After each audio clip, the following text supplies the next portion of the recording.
Here they come.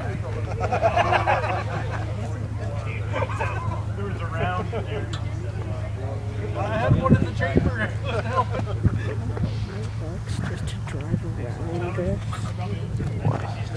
Think about it. Back then, it didn't cost as much. It cost $100 now. Nope, they got the tank. Here, stand back, stand back. It's gonna run you over. I think Jeremy can never say you got right to Sherman tank before. Yeah.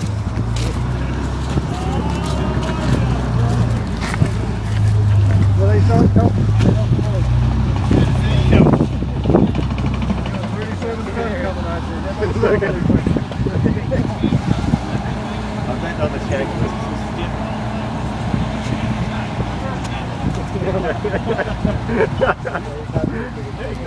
Alright, one. Come on. Yeah, you're 20 to 5 minutes.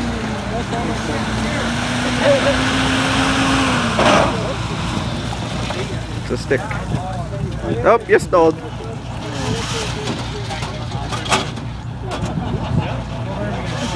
Jay, let's push it.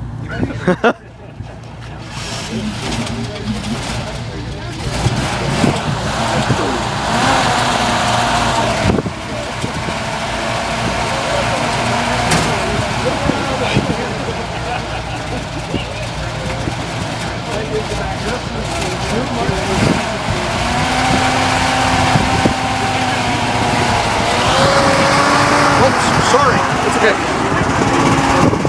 Remember, we goes by, we gotta everybody from the farm has to move.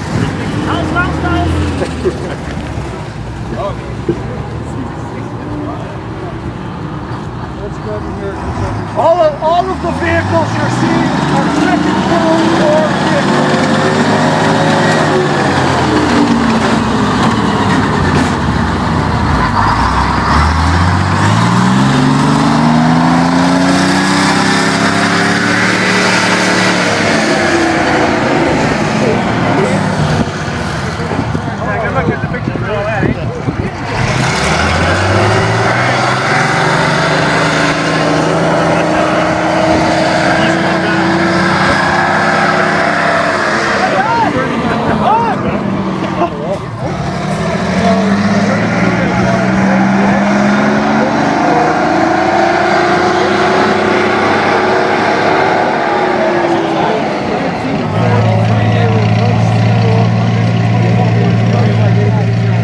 Alright, he'll be driving back around. He's Late 1944, 140 by April. He'll be coming around.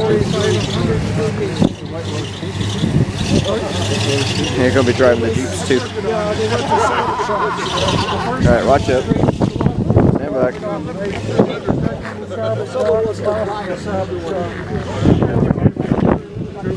Alright, step this way. Oh, the tank's gonna come back too.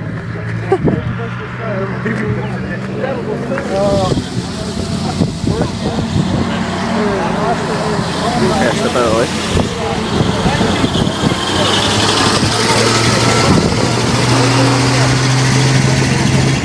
Oh yeah?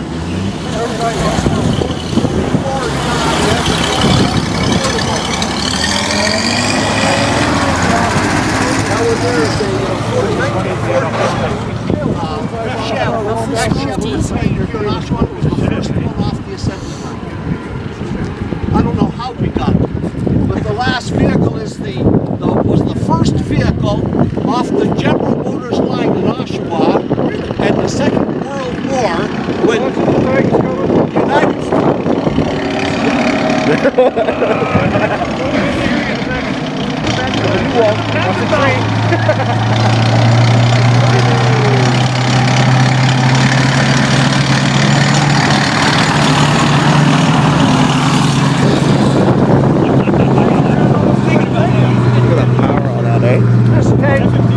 This tank became Canada's main battle tank in 1945. They bought about 250 of them. And basically, I was the last major to run those tanks. I ran a squadron. When I finished my run, they gave me a grid reference and I took it to this compound and they were all cut. They were sitting there cutting them all up. In 1973 or 74, they cut every tank we had that was in the military up at the time. Sold all the parts to Israel. Or gave them to one or the other.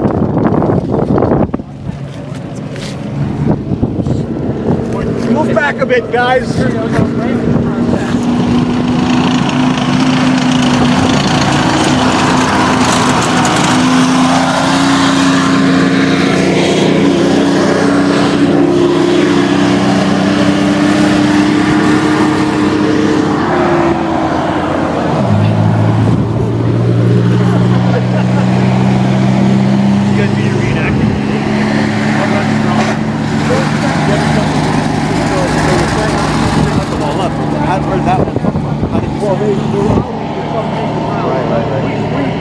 Disobeyed the law. We kept suffering them ourselves.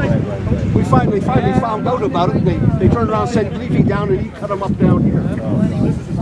But all of the tracked vehicles you're seeing, or all of the trucks you're seeing, came about as a result of the fact of the Battle of Dunkirk in the Second World War. The Germans forced all of the Allies onto a beach at Dunkirk, and they had to leave the beach by walking out to small boats. They left 120,000 vehicles on the beach in the one day. And Canada was phoned, and they said just could get us vehicles.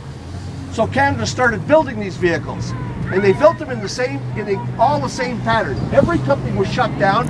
They built them constant four-wheel drive, cab over engine, right-hand steering. And then when they finally built them, they then put the trucks, they got the blueprints from the top, and they put the tops on.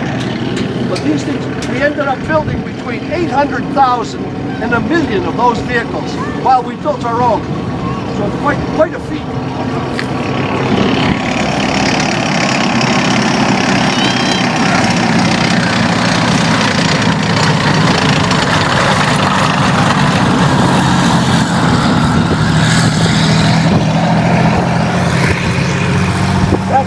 There's 38 tons. And the interesting thing is we were looking for tracks for that for about 15 years. Finally, just about 6 months ago or 8 months ago, we found out where we could get some tracks. Evidently, there's a manufacturer out in Vancouver Island, and he uses the hull of the Sherman.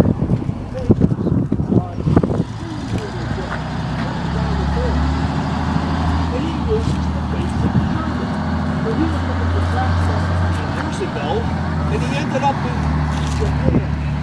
And when the war was on, the U.S. government stockpiled the whole warehouse full of his tracks.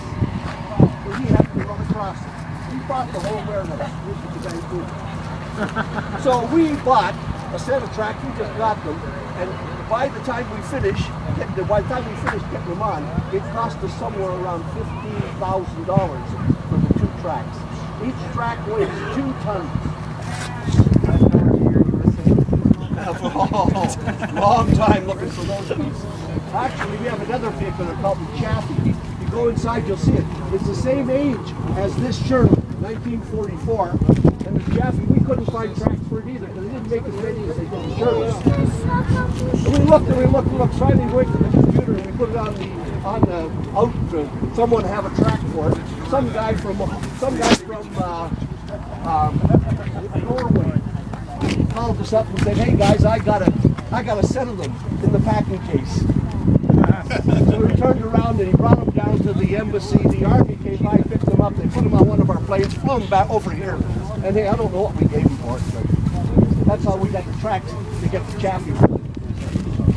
And we were looking for motors for the Chaffee.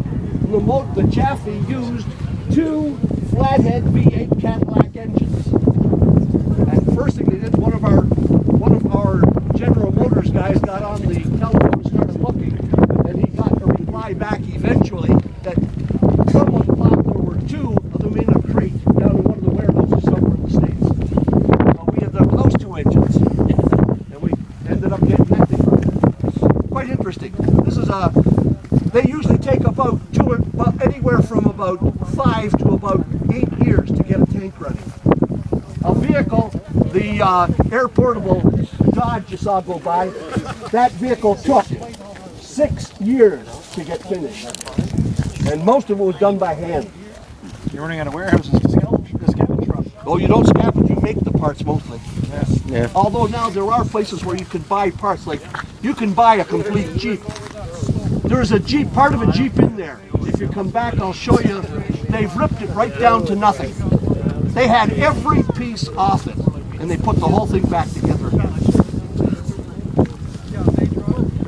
Anyway, I hope you enjoyed it.